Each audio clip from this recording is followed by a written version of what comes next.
Bismillahirrahmanirrahim. Assalamu alaikum, my boys and girls. How are you all doing? Hopefully, getting back into the routine of regular school. My dear students, although it is a virtual school, but please try to develop the habits of regular school. Sleeping early, waking up early in the morning, taking all your classes, watching all the videos during the daytime, so that you can comprehend them well, you stay fresh, and your understanding may develop. You have to create your own study space, your pace, and follow the instructions given by your teachers. Please remember to comment after watching the video lessons. These comments will be marked as your attendance for these virtual classes.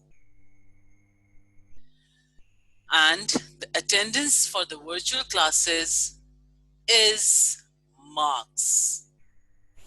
So work hard, stay growing, because you are responsible young adults.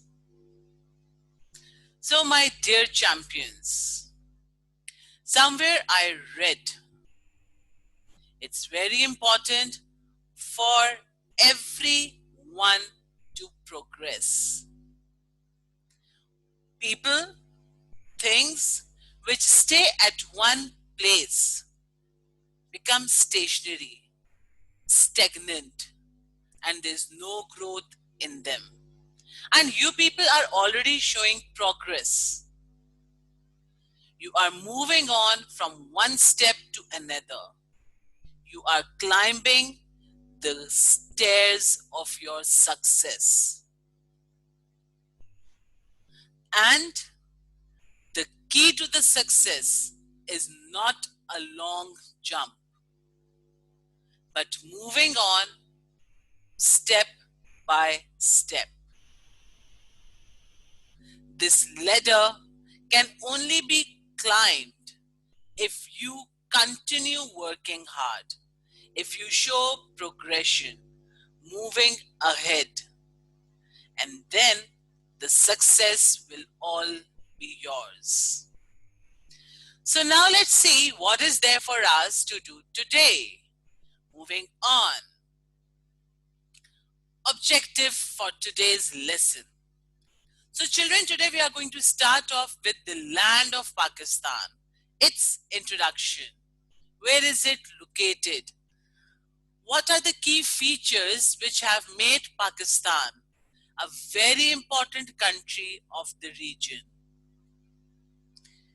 We will also try to read and comprehend different maps.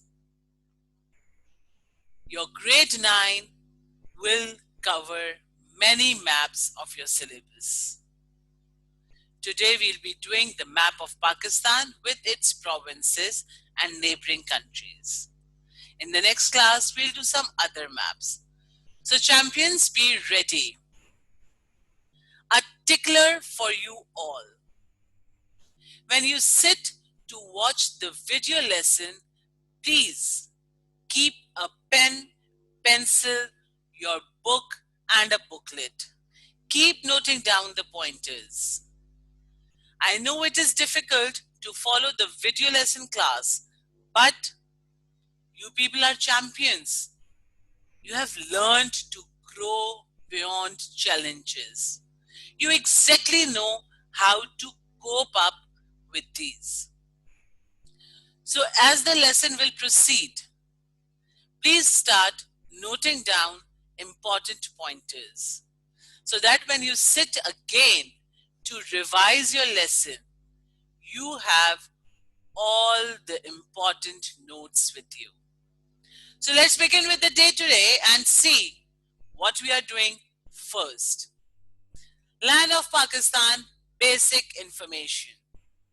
The actual name of Pakistan, which is used in the ordinance, is Islamic Republic of Pakistan, IRP. Our currency is Pakistani rupee. Federal capital, that is the capital which controls the entire country, where the machinery of the government settles, the parliaments and the National Assembly, the House of, or the residential and the prime ministers, they all reside in this capital. Assignment for today, a little research work. And please share the answers in the comments. Which city was the capital before Islamabad? I repeat, which city of Pakistan was the capital before Islamabad? Find it out, share with us in the comment box. Any federal capital, like Pakistan has Islamabad as its capital, the capital is not part of any province. It doesn't come under the provincial government. Then, national language of Pakistan is Urdu. Official language, Urdu and English. Our national game is hockey, and we have been its champion, world champion twice. National animal is markhor. It apparently looks like a huge goat with long hair and with long hair. So these are some basic information related to our country. Markhor is also at the risk of being extinct. It is an endangered species. So it's our national responsibility to abide by the rules and not to hunt markhor in the mountainous regions. So these were the basic things about Pakistan. Now let's move on and go into the detail of its location. Where is it found? So Pakistan is located in Southeast Asia. And we all know who are our neighbors. It is located between 24° north and 37° north latitudinally, and longitudinally it is 61° east to 78° east. So my boys and girls, what is latitude and longitude? We'll just discuss it in a while. Pakistan is not one of the largest countries of the world, but yes, it is a bigger country. It covers the total area of 796,096 square kilometers. It has one of the longest coastlines of the world. Two of its provinces, Sindh and Balochistan, have coastal region which extends up to 1,000 kilometers. Now, latitude. Latitude and longitudes are some basic terms of geography you might have done in your junior grades when you were doing maps. These lines run parallel to each other. Latitude runs from east to west, as you can see in the diagram. It measures the distance from the equator towards the North Pole and the South Pole. They never meet. It crosses the prime meridian. The places which are closer to the equator are hotter, and as you go far away from the equator, the weather starts to get cold. So the latitude help us to find about the climate of a place. What does latitude do? Latitude helps us to find about the climate of a place. Now, what does longitude do?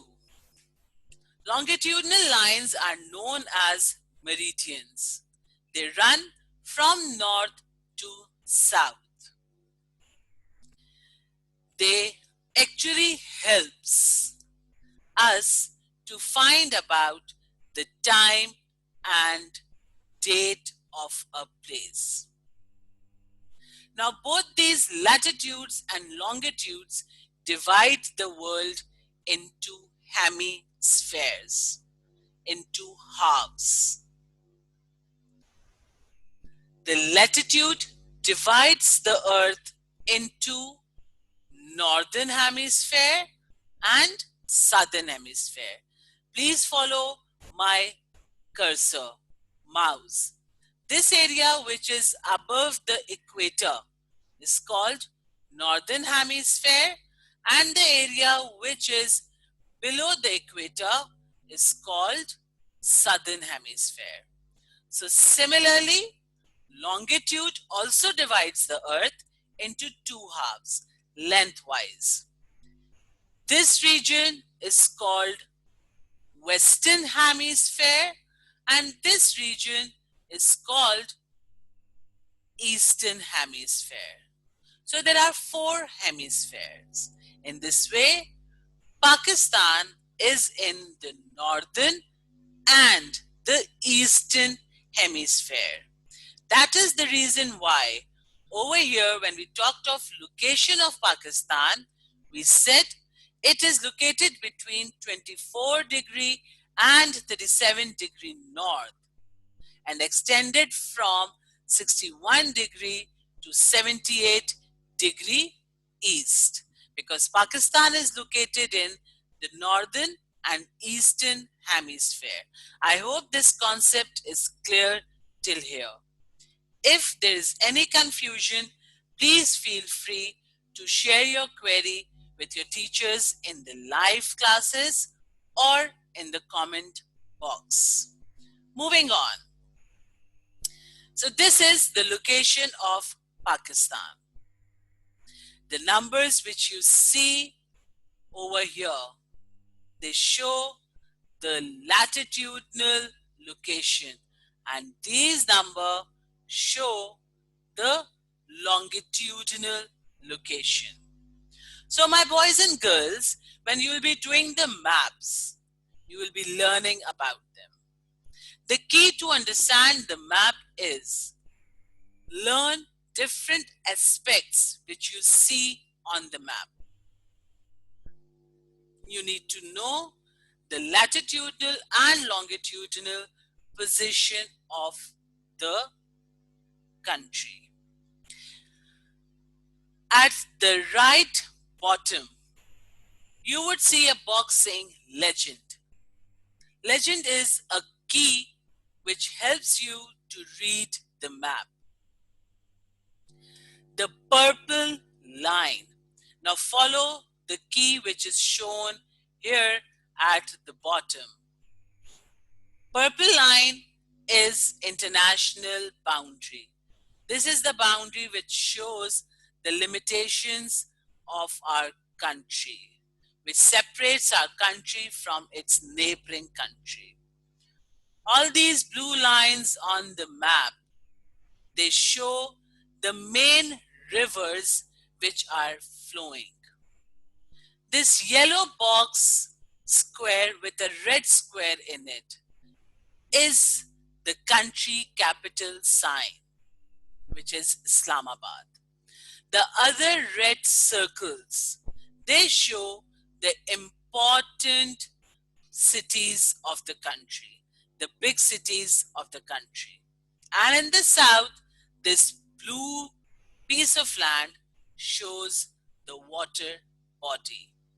So when you have to read the map, it's very important for you to have a key.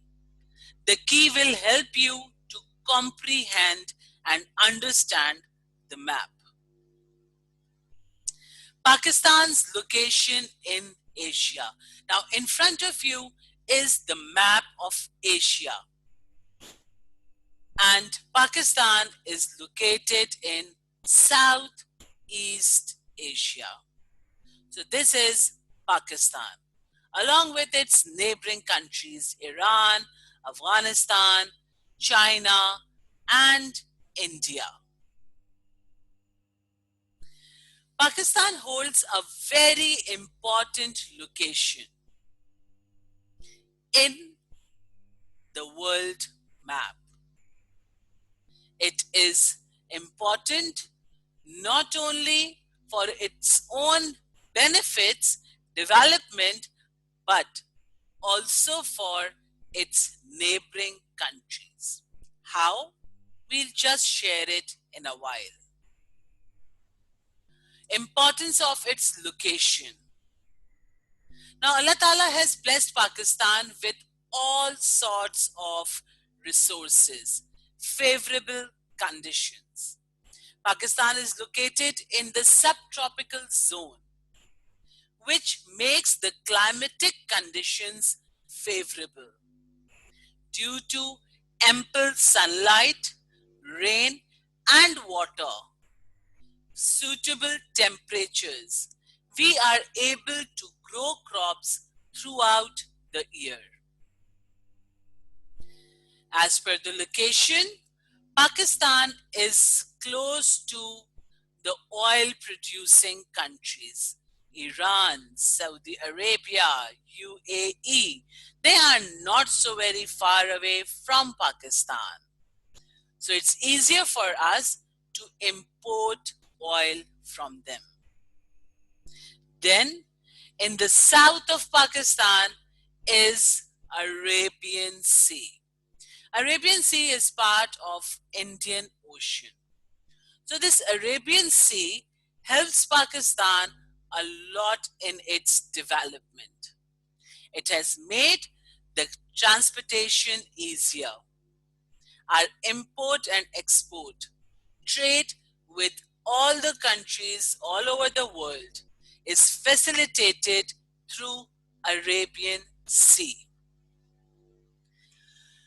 Pakistan has snow-capped mountains in the north, which are basically the base of our rivers.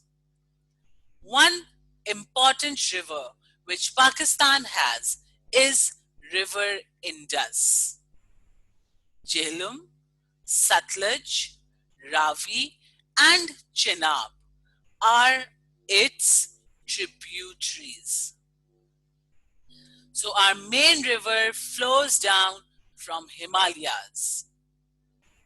In the upper portion, in the upper course of the river, we have very important HEPs, hydroelectric power plants, dams, where the water is stored for producing electricity and also for irrigational purposes. Pakistan has countries in its neighbor which are landlocked. Landlocked countries are the ones which are surrounded by land from all its sides. You people must be having a clearer understanding as this concept you have done in grade 8. Pakistan has some very important routes, connections, pathways.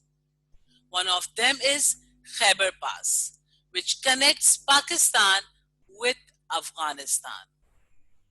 While in the north, we have Karakoram Highway, which connects Pakistan with China.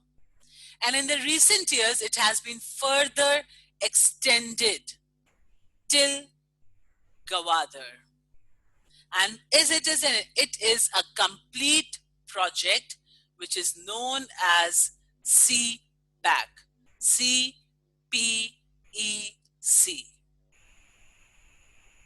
China Pakistan Economic Corridor. The idea of constructing this highway till Gwadar is to facilitate the trade of China and other countries, along with bringing business to Pakistan.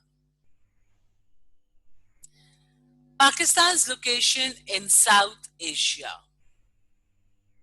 Afghanistan, Pakistan, India, Nepal, Bhutan, and Bangladesh, Sri Lanka. They together make South Asia. And they are also part of an organization which is called SAARC. SAARC. South Asian Association for Regional Cooperation. And the landlocked countries which are close to Pakistan and to get benefited with the ports of Pakistan are Afghanistan, Turkmenistan, Kazakhstan, Uzbekistan, Kyrgyzstan, and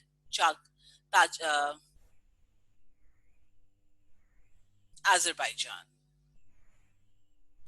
These countries use the port of Pakistan. Also, Mongolia's port is facilitated through port of Karachi and Gwadar. The products are brought in from the northern areas, from the northern highways to the port. And Karakoram Highway plays a very important role in this regard. Importance of Pakistan for landlocked countries. Pakistan has central location, and its importance has been further flared up due to the ports and sea in the south. Our ports are used by China and CAS countries. CAS, Central Asian States.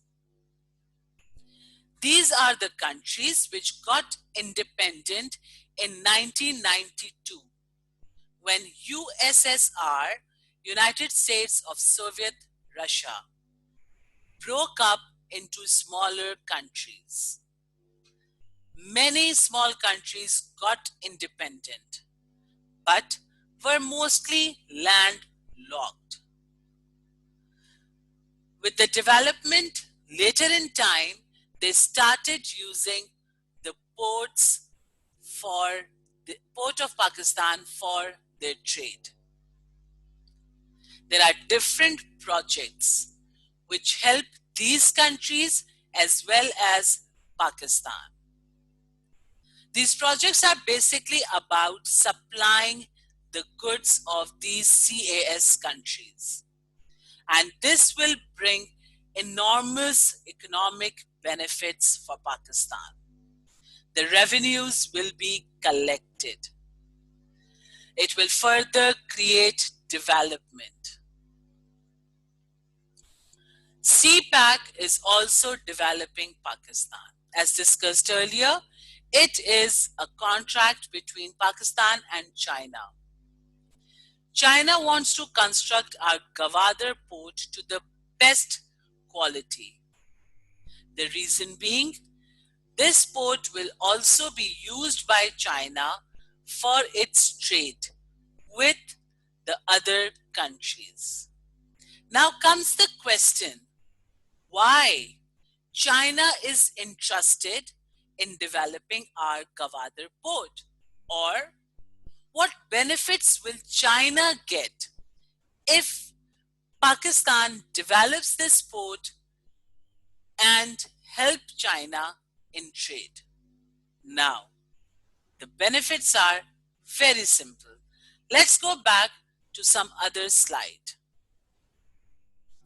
Over here, if you look at this map, this place is China. China has trade with all these countries: UAE, Saudi Arabia, Iran, Iraq, Oman, Lebanon, Turkey, and other parts of Europe. Now, if China starts using its own ports, China does have port at its eastern coastline, Beijing and Shanghai. But using their port means that they have to go all the way across Australia and Oceania, and from the bottom, then they will be able to reach these places, which is a longer distance. Whereas if China uses Pakistani port. From here, directly enter into Pakistan using Karakoram Highway, and there it reaches Gawadar. So simply its trade can be done at a very cheaper prices, at a very low cost. It does use its own coast, but to trade with countries like USA, to trade with countries like Korea, Japan, because they are closer from there. While the rest of the countries, which are its basic market, that is Saudi Arabia, Iran, Iraq, Europe, UAE, Oman, Kuwait, all these countries, it will become very expensive. So China wants to continue with CPAC development in Pakistan, as well as favorable development in the trade for China as well. Now, our neighbors in the world. In the northeast, this is northeast, we have China. Very strong connections. This region brings it a lot of trade. Then, in the south, it's in the west, we have Afghanistan. What do we have in the west? Afghanistan.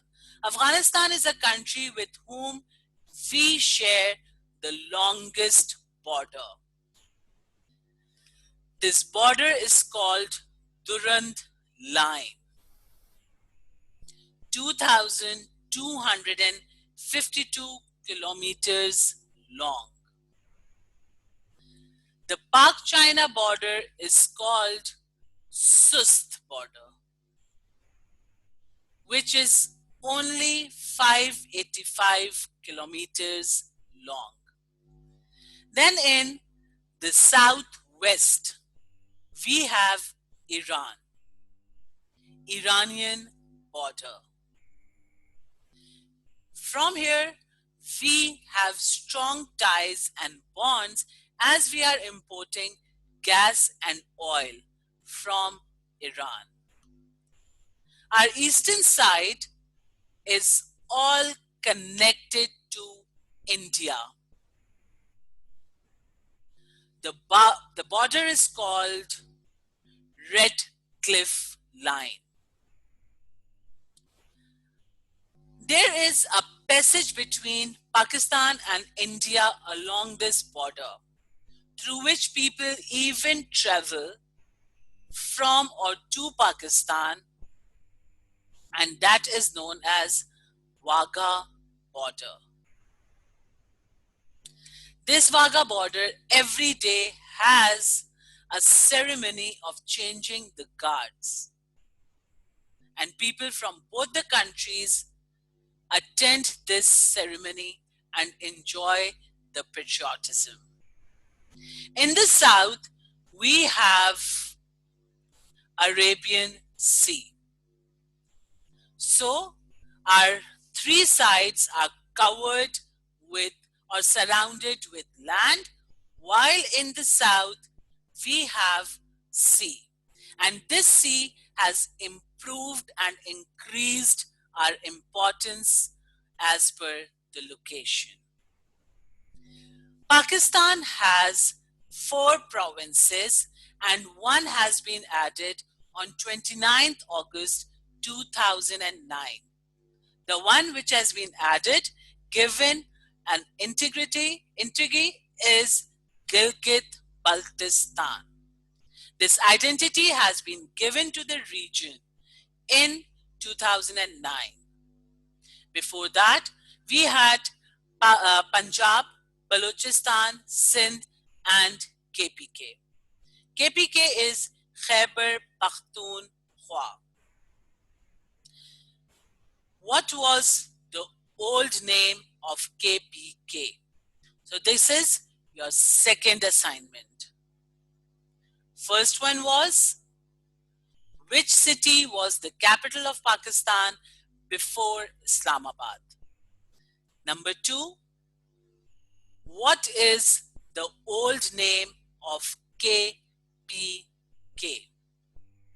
Along with KPK, you will see on the map FATA, FATA, federally administered tribal agencies.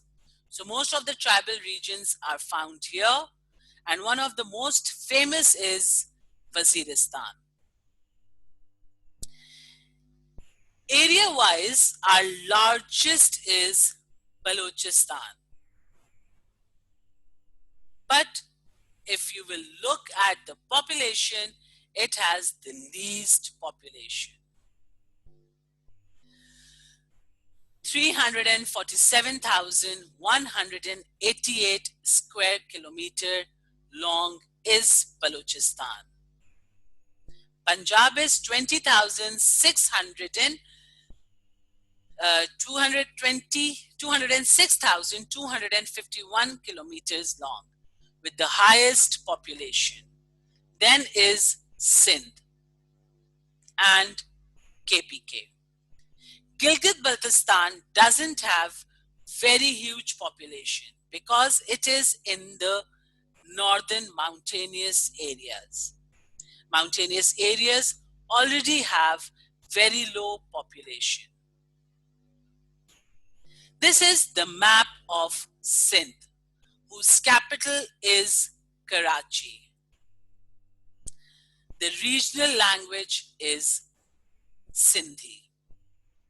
Punjab, capital is Lahore, and the regional languages are Punjabi, Saraiki, Birohi.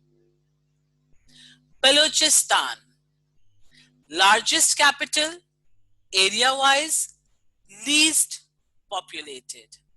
Its capital is Quetta. Commonly spoken languages are Balochi and in some regions, Persian. Khyber Pakhtunkhwa, KPK. Its provincial capital is Peshawar, and Pashto is mostly spoken in this region. So children, let's see that how popular Pakistan has been. There are many more organizations whose membership Pakistan has. SAARC, as I discussed earlier when we were doing the map of South Asia, this is an organization of all these South Asian countries. The idea of any organization is to support the development of the countries who are members. OIC, Organization of Islamic Cooperation. UNO, United Nations Organization. And Commonwealth. Commonwealth is an organization which is comprised of all those countries which were once part of British colony, and today they are independent. Now let's quickly recap what we learned today. We learned that Pakistan is in Southeast Asia. We learned about the importance of its location. How does it support the trade of China and other landlocked countries? Why is China interested in developing Gwadar port. And then we also learned that Pakistan, being a subtropical country, has suitable climate which supports the agriculture. Thank you so much, my champions, for being attentive. Don't forget to write the answers in the comment box. I repeat both the questions which were given today. Number one, name the city which was the federal capital before Islamabad of Pakistan. And the second question was, what is the old name of KPK, Khyber Pakhtunkhwa? Please do write these answers in the comment box or queries. Attend your live classes regularly and ask questions for further reinforcement of the concepts. That is all for the day. Hope you people have noted down the points. Thank you so much for being keen learners. Take care, stay home, stay safe. Allah Hafiz.